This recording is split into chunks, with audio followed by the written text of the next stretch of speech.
Hello guys and welcome to the Beefy Sandwich MMO Subcast. Today we're bringing you episode 6.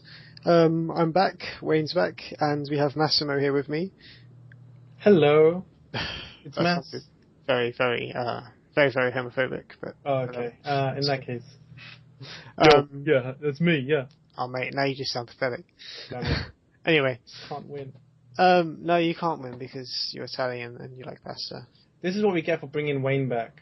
Look, right, everyone missed me, obviously, so whatever. Anyway, I know you missed me, sure. Today we're going to talk about the economy. I know it was touched on a bit last week with the crafting cast, but because of that, I think now's a great time to bring up the economy in MMOs because we can sort of lead on from last week's cast with it and go more in depth with it, I think. Yeah, absolutely. I think that's a good idea. And I think there was still a lot that we didn't get to cover last week, which we did. I mean, even though we did a touch upon the economy, there was a lot that we weren't able to go into detail with. And that's absolutely fine. Economy is such a big subject. It's like essentially the entire game touches on it, like even down to questing. So it's just such a wide topic that you can't really cover it in a crafting subcast. Yeah. But leading on from the crafting subcast, I think we should touch on crafting in the economy quickly. So I'll just kick off with I don't want to name MMOs so quickly, but crafting in most MMOs is, well, it used to be at least, it used to be quite a good way to make money, because the idea behind it would be that you'd have a talent, your character would learn a talent, and then he'd be able to get some materials together and craft something, and then be able to sell it to people who needed it, who either didn't have the same talents as you had, or were too lazy to train them. Yep. And it was just quite a nice. It was quite a nice touch, because it was just all of a sudden it was another way to make some money in MMOs. It was just another way to play the game as well. I know players who will jump into an MMO and rather spend hours and hours adventuring or grinding or killing monsters, whatever it is that you do. A lot of them will spend hours and hours just working the economy. Yeah, I was one of those people in Star Wars: Red Republic, to be honest with you. Yeah, I was thinking of you, Wayne. Oh, right. I spend so much time on the economy in all MMOs. Like, I'm always one of them rich people on the server that people know about, because I spend a lot of time on it. Only if I'm heavily into the game. Yeah, that's why I hate you, because I'm always poor in MMOs. I'm poor in MMOs that I don't care about. But Star Wars: Red Republic, every example that I ever bring up, I was one of the richest people on my server. There was I think there was 4 people richer than me, and I knew all 4 of them as well, on first name basis. We'd speak in TeamSpeak or Ventulo all the time.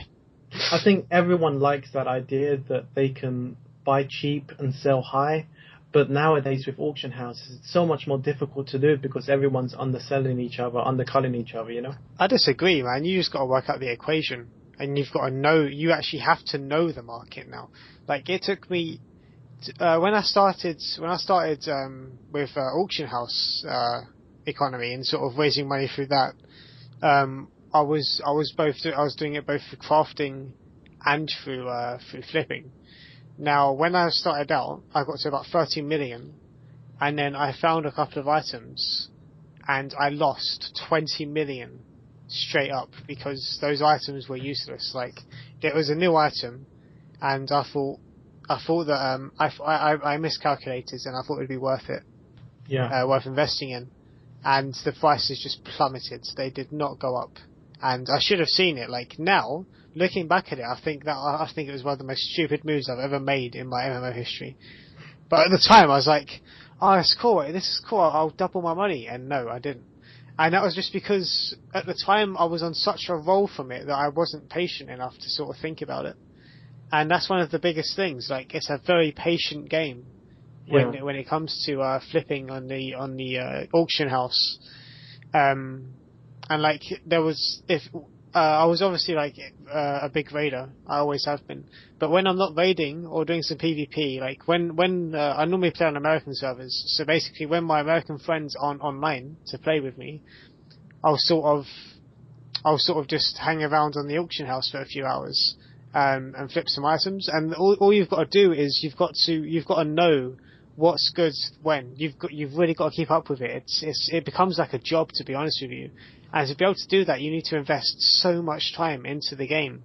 Yeah, I was just gonna say actually, you mentioning that, like, I would be afraid and terrified to get anywhere near an auction house just because I knew if I jumped into an MMO and I touched an auction house, I'd be stuck there for about 6 hours straight just because I'd want to check the variances or the changes as they were being made, like right there and then, and it would keep you stuck there just because you're so fixated on those changes and trying to acquire that whole the whole buy cheap and sell high thing. Yeah, definitely. I had a spreadsheet, and well, that's all I need to say, really. I had a spreadsheet, and I monitored everything. I monitored the prices of everything that was going in and out of the auction house, and how it varied from day to day. And what I learned that nobody sort of realised for quite a long time was that you could craft lower level mods for, like, the max level was 50 when the game came out. It rose to 55, and I believe it's 60 now. I'm not sure. I haven't played it in like a year and a half. Okay. But it was like level 50 at the start, and what you'd find is there were some people that would really love to PvP, but on the lower level brackets. It was actually a lot of fun PvPing on the lower level brackets. But because of that, it was very unbalanced in terms of gear. If you had like the best gear for your level, like the purple gear, like with the best stats, yeah, you would epic. have a much better, like epic level. You'd have a much better chance of winning the game, even if you weren't as good as other people. So what I learned to do was see people that had put up these items for cheap and buy it and sell it higher, or just craft it myself and sell it higher. Yeah. You could make more money off of selling a level like 20 piece than you could off of selling your level 50 piece, because the level 50 piece that you can craft is going to be redundant due to the fact that you can raid or get PvP tokens to get better Right. gear. But there were no, like, the PvP tokens for lower level gear weren't epic. So I found that out really early on. Like, I monitored it, and I sort of tested it a little bit, and I realized that was a market that nobody was in, and it just worked out. It worked out so well. And it's things like that. You've got to find markets that people aren't catering to, and that's where you make your money. Yeah, I mean, but it's a lot easier said than done, because nowadays you can jump into any MMO, find the auction house, find a specific item, and there's a list of about 1,000 of the exact same item there, ready to be purchased. We're talking low-level items, high-level items, epic items, rare items. There's hundreds of copies there just ready for you to purchase. So finding that specific market, like you mentioned, that isn't being targeted or hasn't maybe been looked over, it's a lot harder. Well, a lot easier said than done, really. I don't believe that's with every MMO. I believe that's with some MMOs, especially free-to-play MMOs. That's the case. Yeah. But like MMOs like that, I don't even bother with it. Like, I won't even bother with that kind of MMO. To be honest, if I play an MMO, it has to be an MMO where I can play the economy, because that is part of the game for me. I could spend 8 hours, like, legitimately. One day I had no work. I spent 8 hours just on the economy. And if I can't do that with a game, then I don't play it. If, like, Guild Wars 2, for example, you could play the economy, but it was a lot harder. But, like, even though you've got thousands and thousands of people spamming items, there was always items that you could still flip and still make money off of. There always is in an MMO. It's harder to find it in free-to-play because there's such a bigger player base normally, just because it's free-to-play.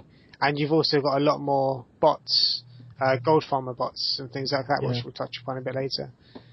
But yeah, I was thinking of ways you can go around, or at least ways the game devs could go about fixing this issue of having, thousands upon thousands of these, like, rare items, epic items, or all of these items just like bundled up, ready to be purchased, like this like constant flow. And I just think that like having like a realistic economy where inflation should always be considered could be something that could seriously help the economy. For example, you could limit the spawn rate of certain resources. So let's say for example, typically in a fantasy RPG, you could potentially mine, say, let's say bronze ore or something like that, right? Yeah. And if you were to limit the spawn rate of that, you like over, I don't know, a period of a few weeks or even months, depending on how serious you were, it would have a trickle down effect, since most low level crafting materials are usually the foundation of higher tier merchandise. So without that constant flow of that particular resource, in this case bronze, it would drive the price up, which would be more. It would mean more income for the lower levels, because it was them who are usually the ones who are farming these low level materials, right? So you'd also be thinking about how it could help the lower the influx of high level gear as well, because a lot of this gear, like we said, has the bronze, for example, would be its foundation. So a lot of this gear would start off with as, I don't know, bronze bolts or bronze plates, which is later converted into higher grade materials or something like that, to finally reach its final destination as some form of high level armor piece, maybe. So it's your very own virtual stock market, if you like. But having this type of system in place could mean preventing an auction house full of the best weapons and armor, but rather having these things a lot more scarce, because typically when you jump into an MMO, like I said, there's always hundreds, if not thousands, of the best gear and items available to you. Well, I rarely see like hundreds of thousands of the best stuff. Like, I've never actually seen an MMO like that, to be honest with you. I think you're just playing MMOs that are very popular with bad people. Like very popular with gold farmer bots. But like, even if you were to jump into like, I even remember in Guild Wars, you jump in and you have like these high level items ready to be purchased if you had the money, and that mixed with gold sellers meant you could jump into a game, purchase some gold from these gold sellers, and you've got yourself some epic items already. Oh, that was with exotics. Mostly exotic gear. But to be honest with you, getting exotic gear, like, it's a part of the game. Like, that's the best tier gear. But there isn't really tiered gear in Guild Wars. Like, the whole point of Guild Wars itself is that gear is supposed to be equal. Getting exotic gear isn't supposed to be too difficult. Like, you can even get it with dungeon tokens. It's very easy to get. Exotic gear for me wasn't. I never saw it as an issue. Like their legendary gear, that was what was really expensive, and the legendary components to make that gear was very expensive. But it wasn't spammed so much. Like their highest tier gear, it wasn't spammed. There was a maximum of maybe 10 or 20 at any one time of each. Right. Like, but even so, having that 10 and 20 meant that 10 and 20 people at a time would be gearing themselves up to that extent. Whereas, no, because like there might have been 10 or 20 items up, but then it wouldn't sell for like maybe a week because of how expensive it was. Do you think that would drive like gold sellers as well? Well, it was there in the first place because of gold sellers in a way, but but to be honest with you, like Guild Wars 2 did a very good job of keeping gold sellers off their game, because they let you buy golds with gems. Right. And gems were like something that you could buy with real money. So essentially, Guild Wars 2 sold you gold at a rate. I guess that's one good way of getting rid of the gold sellers. Yeah, it is a way of getting rid of them. Because gold sellers are like a huge issue that almost in every MMO I've seen, you would typically find a gold seller there available to you. Yeah. I definitely didn't see many gold sellers, at least on my servers, at least on the 2 servers that I played on. But at the same time, you could say that, well, Guild Wars are selling gold. And I knew a couple of people that claimed so, at least, to have bought like the equivalent of 800 euros in gold from Guild Wars itself, just to buy like some legendary weapons, like the top tier weapons off the auction house. It's pretty extreme. It is very extreme. I think people like that, honestly, yeah, you're stupid. I don't care how much money. I don't care if you're Bill Gates, right? You're paying for some pixels on a screen. Like, what the hell are you doing? But a lot of people get into it, and gold sellers, like, I've even seen documentaries where gold selling is an actual job for people. So I remember when I first jumped into Guild Wars 2, it was brand new. It was like it just opened up, and all I saw around me were bots. You'd literally see 15 to 20 bots, all like pathing the exact same way, attacking the exact same mobs. Wherever you went, there were always like 20 of them just grouped up consistently, and it was like you'd think that each one of these bots would have to have an account, you know. So you're thinking thousands of accounts are being purchased for these gold sellers to farm and to sell off this gold. It's a big business. I think I've spoken to you about it before. I'm not sure, but like there is something called a train in Guild Wars, where in certain areas bosses have a certain spawn time, like boss mobs, and you can kill all of them in the area and get back to the first one, and it'll be respawned by the time you get there. Yeah. And people did that to farm. Now that wasn't necessarily bots, but people didn't really talk too much while they were doing it. I knew that if I was going to do that, if I was going to farm that way, I'd turn on my music, blast it down my ears, not talk in chat, I'd probably turn chat off. And everyone would be following each other, just to go to the next mob. I know what you're talking about, but that's like over large distances where this would be like a group of 20. These bots were almost stuck inside one another. Like if one of them, their arms, as they moved, you'd see like 20 others inside of it. Okay. Like, you know, to that extent, where they're taking the exact same steps, they're pathing the exact same way, and literally attacking like in the ball like beside them, and then moving on to the next closest target. It was literally to that extent. Then I think that's maybe why Guild Wars 2 implemented the idea of being able to buy gold from them, just to get rid of those bots. And that's I do know that they cleared them up a bit as well. Yeah. I've heard that it's been cleared since last I played, but gold selling is always going to be a problem with MMOs, because there's always going to be that market of people who are going to want to purchase that gold from them. Yeah, definitely. When I was in Star Wars: The Republic, because I was so rich and known on the server, people would come to me and ask if they could buy gold from me. Yeah.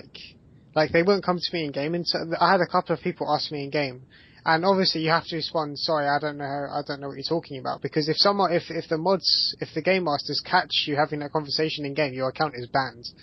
But like my Ventulo was very like a lot of people knew the address to my Ventulo because my guild was very big. Yeah. And it wasn't like a big guild, but it was known widely. And if people needed some gold, like when we were playing with top tier players and they've fallen behind a bit because they haven't been in the game for a couple of weeks and they need some gold to get their gear up to scratch for their raiding, when they're as hardcore as they were, they would come to me and say, hey, can I buy some credits off of you so I can get my gear?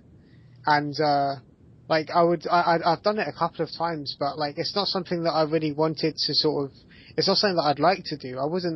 I liked making money as a hobby in the MMO. It wasn't to make money outside. It wasn't to the same extent where you're going around spamming, selling gold. Yeah, no, definitely it wasn't not to that extent, right? Yeah, I wasn't VPMing people. It was people coming to me for it.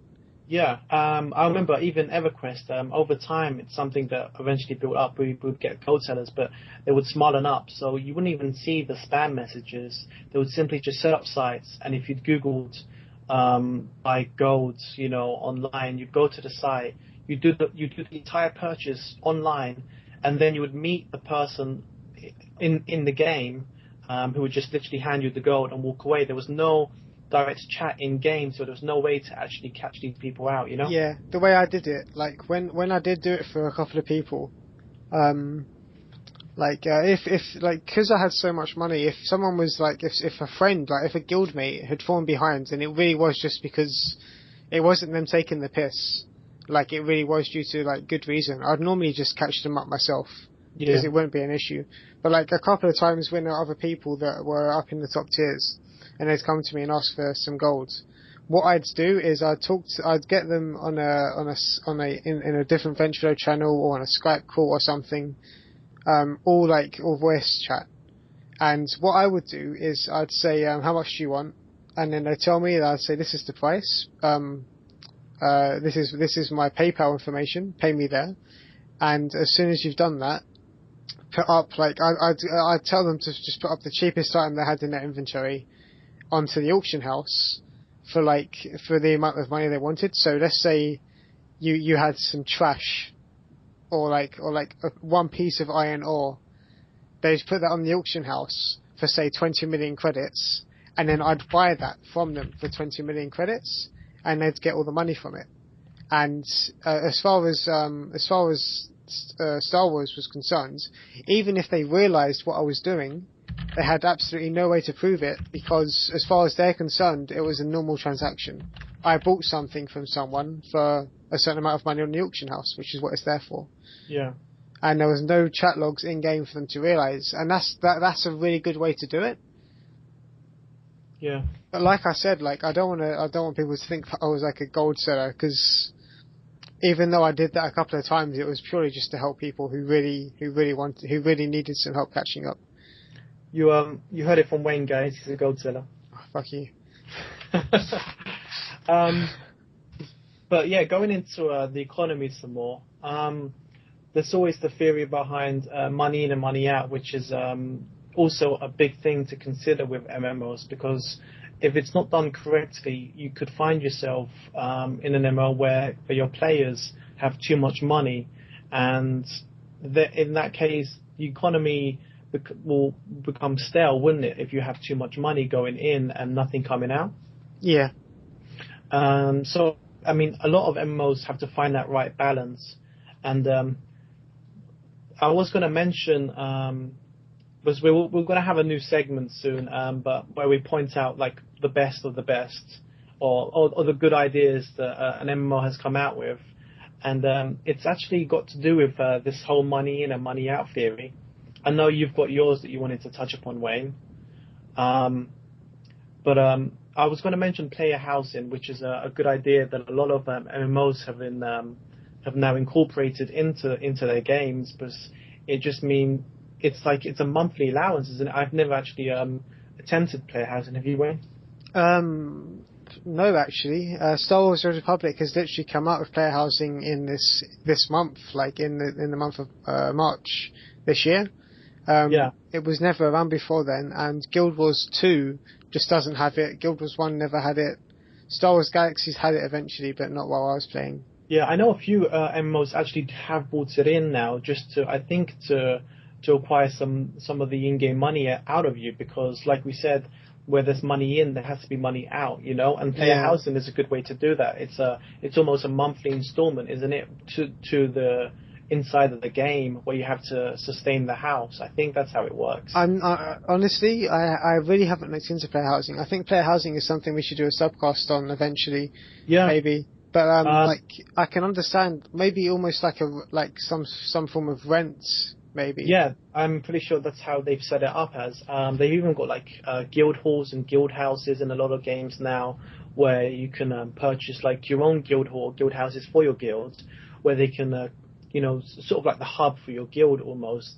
And the more money you invest in it, the more benefits your guild hall or guild house would have. Yes, definitely. Guild Wars 1 was very good for that. Yeah, exactly. So it's just another way to pump the money back out of the players, because obviously if you've got too much money going in, then the auction house becomes stale. Everyone able to acquire everything, and it means the economy loses out, because there's too much money going in and not enough coming out. And player housing is one thing I know a lot of MMOs do to get that money out. Another thing that I was going to bring up was EverQuest. They brought in something because I think they realized over time a lot of people would acquire a ton of cash just because the grind was so huge. So you'd spend literally a year grinding up to the max level, but by then you'd acquired so much money that there was no money out, because most of what everyone was wearing or purchasing, acquiring was through mob drops. There were no real crafting almost. There was crafting, but not to the extent where it would dry you out money wise, you know. Yeah. And what they did was they incorporated it's a casino, which I thought was such a fun thing to do. It was great. I'm not sure how many MMOs have a casino. I've never heard of it, to be honest. I didn't even know EverQuest had one. It has a casino, dude, and you'd have to, seriously, if you go to the casino in EverQuest, you'd go there a rich man, you would be coming out a very poor person. I guarantee you, every time, if you went in there with 20,000 credits or whatever it is you had for currency, then I completely forgot the platinum. It was, if you went in there with like 20,000 platinum, and we're talking months of saving, you could walk out of there 10 minutes later with nothing. The extent of this casino was insane, but it was such a great way to get money out of people. But again, what it would do was it would introduce extremely rare items, one-of-a-kind items that can only be acquired through the casino.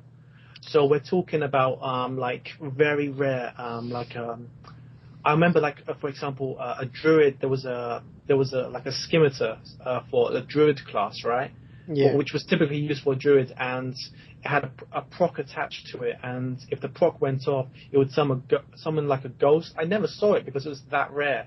Like you'd maybe, if you were lucky, find one person on the entire server who would have such a weapon. It was that extent. But yeah, it was so you'd have these items so rare that just to see one on a server was just amazing, just to see it, you know. So everyone would find their way to the casino just for the opportunity to win these items. And so if I had to guess, I'd say millions were being pumped into the casino, people coming out poor, and maybe every few months somebody would come out with one of these very rare items, which you couldn't trade. I don't think you could trade half of them, so they couldn't sell them off again later on. I can't be 100% sure, but this was just such a fun way for the whole money out thing, you know? Yeah, that sounds incredible. Yeah. Honestly, I don't think I can think of an example that's better than that. I don't think I can. But I do have a... Sorry, yeah, go ahead. I was going to say, I do have a couple of examples myself. And in fact, I'm actually not going to use the ones that I mentioned before the cast. I'm actually going to use Star Wars: The Republic, because I remember two things that they did very well. So basically, what they did was there was a few quality of life sort of things you could buy. By quality of life, I mean things in the game that you could get that just made your life easier. Like you could get transportable mailboxes or a transportable auction house that you could just spawn where you wanted. These items would be so overly priced. They would cost, right, to put it into perspective, like, the average player, like, the most money the average player would have, I think they said at one point, only 1% of the population had 1 million credits. To put it into perspective, I was the 5th or 6th richest person on my server, and I had about 150 million credits, between 100 and 150 million. So I was in, like, a huge, tiny percentile. And what they had for people like that to sort of get their money back out of them was these quality of life items. Like you could buy them just from your menu. That would cost in-game currency. It would cost maybe like anything between 1 million to like 15 million maybe in credits.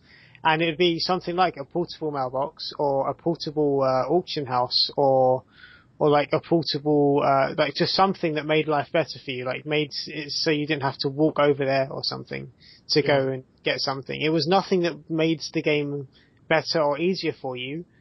It was just like, you've got a lot of money, you might as well just get this, so we're getting some money back in. Now, obviously not everyone could do that. So if you just spawned a mailbox, the benefit to you, like if you cared about that sort of thing, that would be that people recognized you must have had money. And the benefit to the game was that it wasn't breaking anything. It wasn't giving you any advantages. And I thought that was really good. Yeah, it sounds interesting. It's just a luxury. Yeah, a luxury. They also had the same sort of thing with their spaceships. You unlocked the spaceship once you got to like level 20 or something, like just naturally as part of the story. Yeah. and you need your spaceship to be able to fly to other zones. And I actually really liked the way they did that. I guess it's kind of like your own sort of hub. Um, but they've just introduced player housing as well. But like, yeah, you had your own ship, and you could upgrade your ship as well in the same manner. Like, you could put a auction house on your ship, you could put a mailbox on your ship. So essentially, if you didn't want to, you'd never actually have to leave your ship for anything. Like, you could just stay in your ship, have everything there. But again, you'd have to have a lot of money to be able to do so. You could also buy like target dummies and things like that for your DPS, meters and things like that to try and work out your best builds and everything.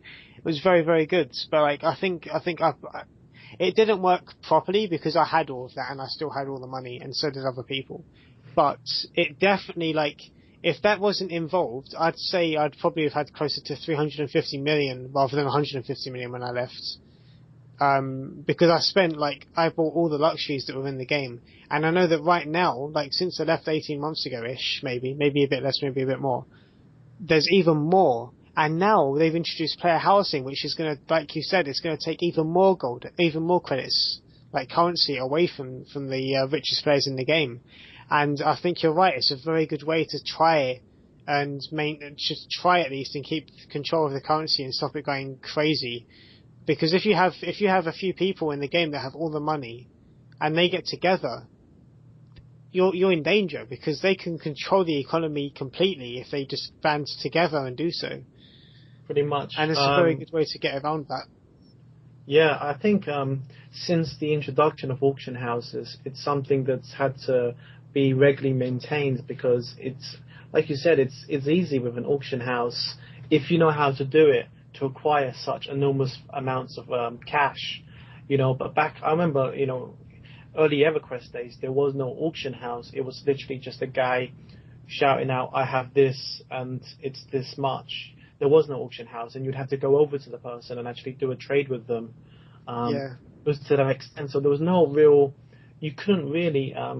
Well, I guess you could become rich from that, but not to the same extent that an auction house would like list everything for you, and you can, like, in your own words, create a spreadsheet ready for you to, like, sort of work off, Yeah, I'm not certain on this, so don't quote me, but I think it was either WoW or a World of Warcraft or RuneScape that was one of the first MMOs to do so. It might have been Star Wars Galaxies. I'm not sure if they had auctions or not. I'm really unsure.